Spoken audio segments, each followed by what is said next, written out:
완벽해 보이는 사람에게는 반드시 감춰진 비밀이 있습니다. 오늘은 겉으로는 누구보다 우아하지만 그 안에 깊은 거짓을 품고 사는 한 여자의 이야기를 들려드리려 합니다. 그런데 이야기 시작하기 전에 혹시 구독과 좋아요 눌러주셨나요? 여러분의 작은 관심 하나하나가 제게는 정말 큰 힘이 됩니다. 서울 청담동의 한 고급 레스토랑. 은은한 샹들리에 불빛 아래 한 여자가 와인 리스트를 우아하게 넘기고 있습니다. 이름은 소희 32살. 단정한 샤넬 트위드 재킷에 진주 목걸이까지. 누가 봐도 상류층 여성의 품격이 느껴지죠. 맞은편엔 시어머니가 앉아 있습니다. 소희가 미소 지으며 말합니다. 어머니, 이 와인 어때요? 저희 아버지가 프랑스 와이너리 투어 다녀오셔서 이런 건 잘 아세요. 이거 정말 괜찮은 빈티지예요. 시어머니 얼굴에 흐뭇한 미소가 번집니다. 역시 우리 며느리는 달라. 의사 집안 딸이라더니 교양부터가 다르네. 소희는 고개를 살짝 숙이며 겸손하게 웃어 보입니다. 하지만 그 눈빛 깊은 곳엔 묘한 긴장감이 스쳐 지나가죠. 며칠 후 추석 명절. 시댁 거실엔 친척들이 가득 모였습니다. 차례상 앞에서 절을 올리는 소희. 시누이가 물어옵니다. 올케 언니 친정에서는 안 오셨어요? 소희는 당황하지 않고 자연스럽게 답합니다. 네, 아버지가 대학병원 당직이셔서요. 의사라 명절에도 환자 보셔야 하잖아요. 아, 그렇구나. 힘드시겠어요. 친척들은 고개를 끄덕입니다. 아무도 의심하지 않죠. 3년째 결혼 생활 동안 소의 친정 식구는 단 한 번도 이 집에 온 적이 없습니다. 저녁 식사 후 남자들끼리 소주를 기울이는 자리. 소희의 남편 준혁이 친구와 대화를 나눕니다. 친구가 농담조로 말합니다. 야, 너 장인어른 얼굴은 봤어?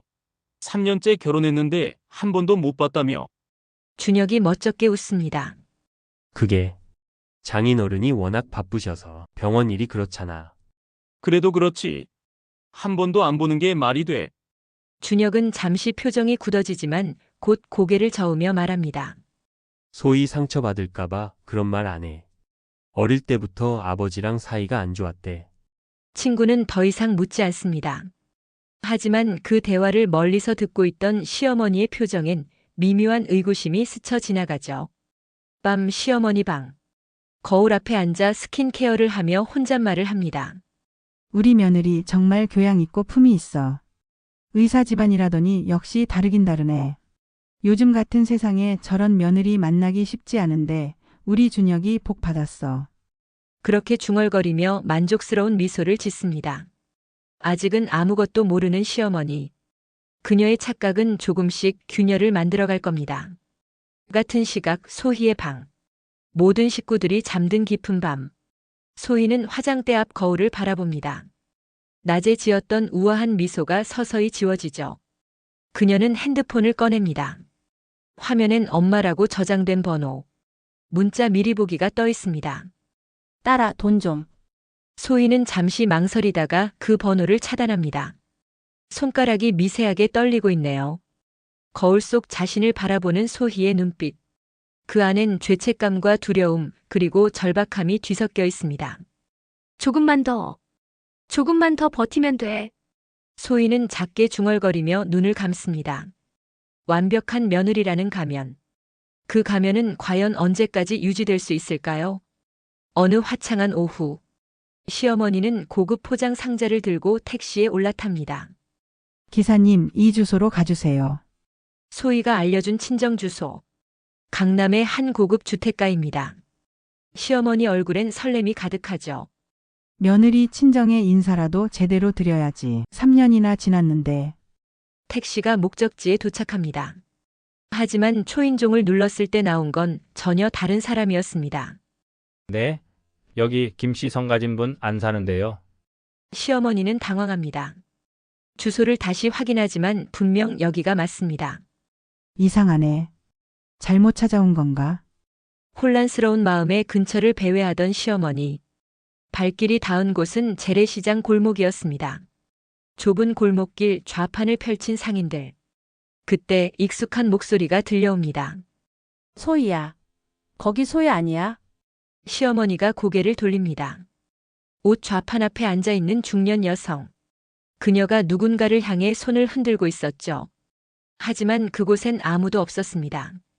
옆 좌판 아주머니가 말합니다. 언니 또 헛것 봤어? 소희 시집 잘 갔다며? 재벌집 며느리 됐다고 자랑하더니. 맞아. 우리 딸 의사 집안 시집 갔어. 이제 나 같은 엄마 쳐다보지도 않겠지. 시어머니는 그 자리에 얼어붙습니다. 손에 든 선물 상자가 떨리기 시작하죠. 더 충격적인 장면이 이어집니다. 시장 골목 모퉁이 허름한 술집. 한 남자가 앞치마를 두르고 나옵니다. 소의 어머니가 그를 부릅니다. 야, 민수야. 내 여동생 요새 연락 안 오냐? 엄마, 소희 그년 우리 번호 다 차단했대요. 돈 달라니까. 에이, 그래도 우리가 피부친데. 시어머니는 더 이상 듣지 못하고 비틀거립니다. 가슴이 철렁 내려앉는 느낌. 이게 무슨. 겨우 정신을 붙잡고 택시를 잡아탑니다.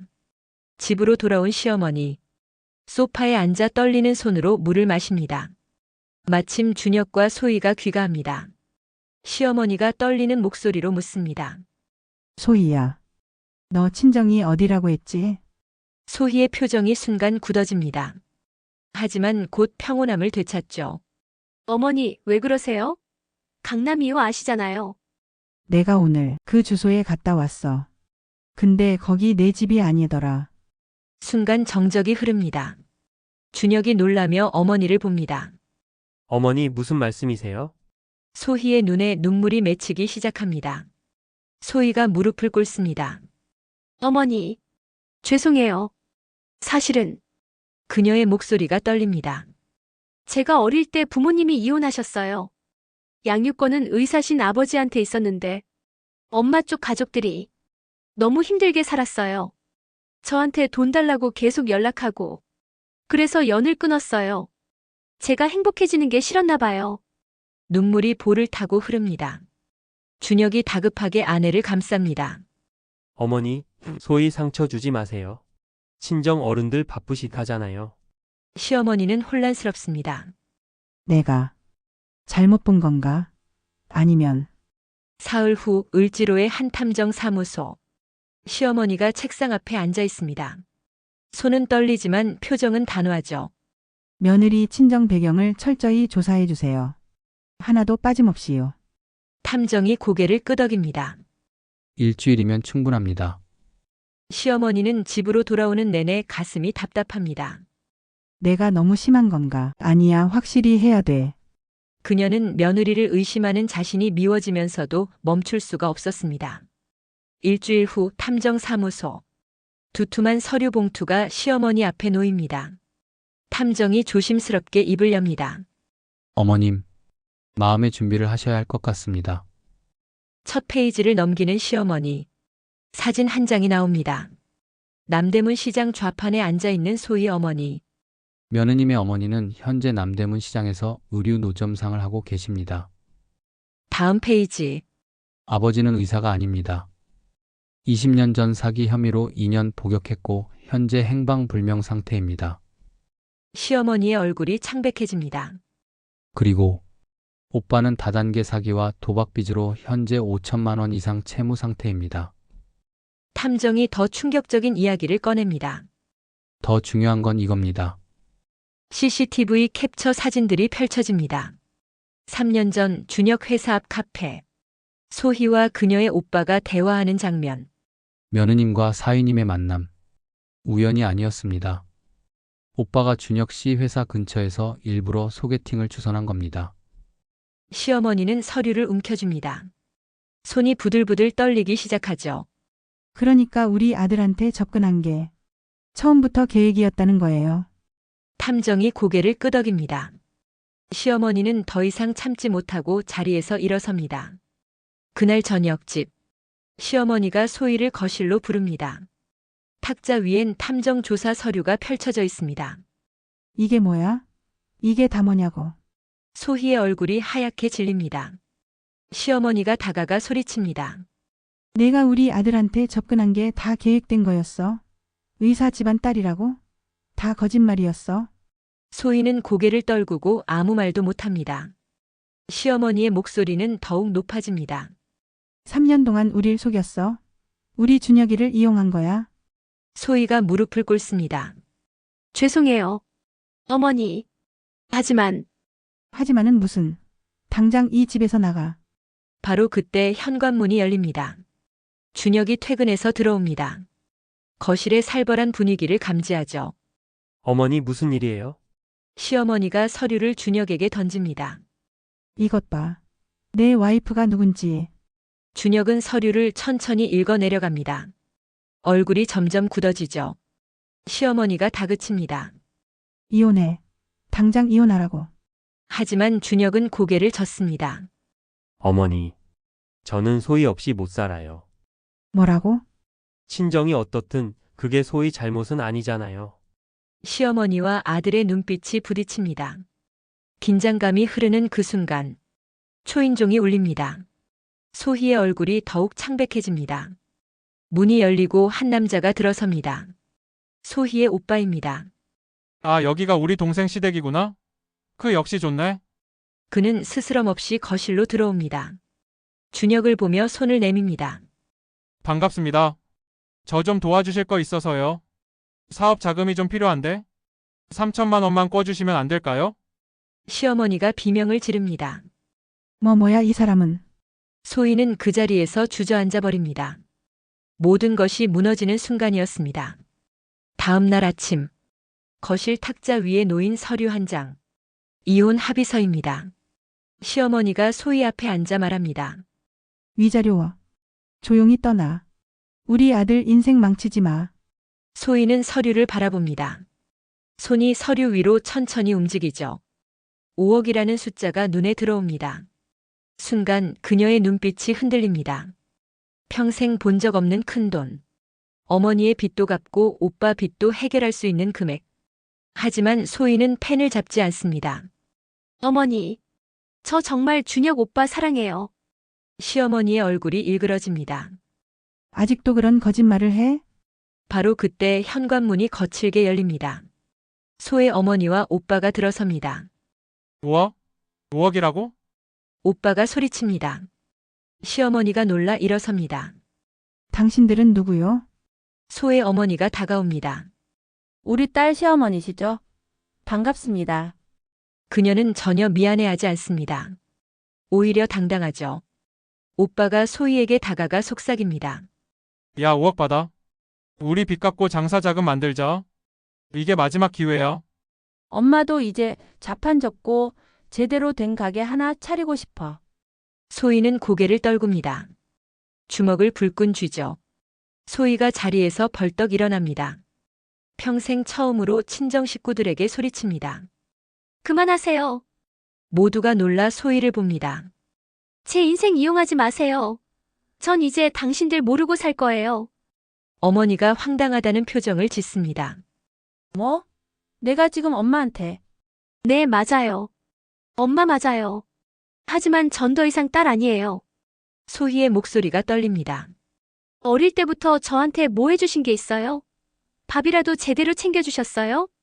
맨날 술 마시고 오빠 빚 갚느라 제 학비도 안 내주셨잖아요. 눈물이 주르르 흐릅니다. 하지만 이번엔 진짜 눈물입니다. 그 모든 장면을 계단 위에서 준혁이 지켜보고 있었습니다. 그는 천천히 내려옵니다. 소희의 어머니를 마주보며 차갑게 말합니다. 나가주세요. 다시는 우리 집에 오지 마세요. 오빠가 따집니다. 뭐야, 너 우리 여동생 덕분에 잘 살면서. 소희 덕분에 잘 사는 게 아닙니다. 저희 부부가 함께 노력해서 사는 겁니다. 준혁의 목소리는 단호합니다. 경찰 부르기 전에 나가세요. 결국 소의 친정 식구들은 욕설을 퍼부으며 나갑니다. 문이 닫히고 정적이 흐릅니다. 시어머니가 소파에 주저앉습니다. 그녀는 문득 과거를 떠올립니다. 40년 전 자신도 가난한 집안 출신이었죠. 시집 와서 온갖 무시를 당했던 기억. 너 같은 게 우리 집 며느리야. 시장 생선 장수 딸 주제에. 그때 느꼈던 수치심과 아픔. 시어머니의 눈가에 눈물이 맺힙니다. 나도. 저랬었는데. 그녀는 소희를 바라봅니다. 무릎 꿇고 앉아 고개 숙인 며느리.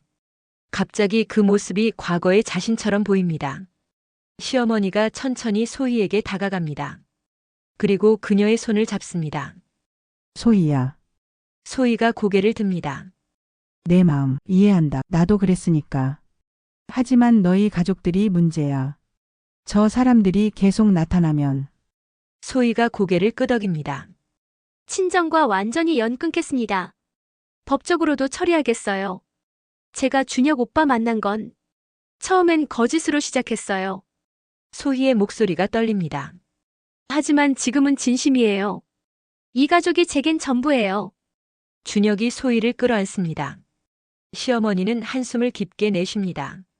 알겠어. 하지만 다시는 거짓말하지 마. 일주일 후 법무법인 상담실. 소희와 준혁이 변호사 앞에 앉아 있습니다. 친정 식구들과 법적으로 연을 끊고 싶습니다. 변호사가 서류를 넘기며 설명합니다. 친권 포기 각서, 금전 거래 금지 계약서, 그리고 접근 금지 가처분 신청. 소희는 떨리는 손으로 서류에 하나씩 서명합니다. 펜을 쥔 손에 힘이 들어가죠. 이제 정말 끝이에요.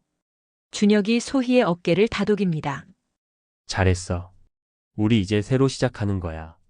소희는 고개를 끄덕이며 눈물을 닦습니다. 며칠 후 준혁의 회사. 로비에서 소란이 일어납니다. 소의 오빠가 난입한 겁니다. 야, 김준혁, 나와. 직원들이 놀라 쳐다봅니다.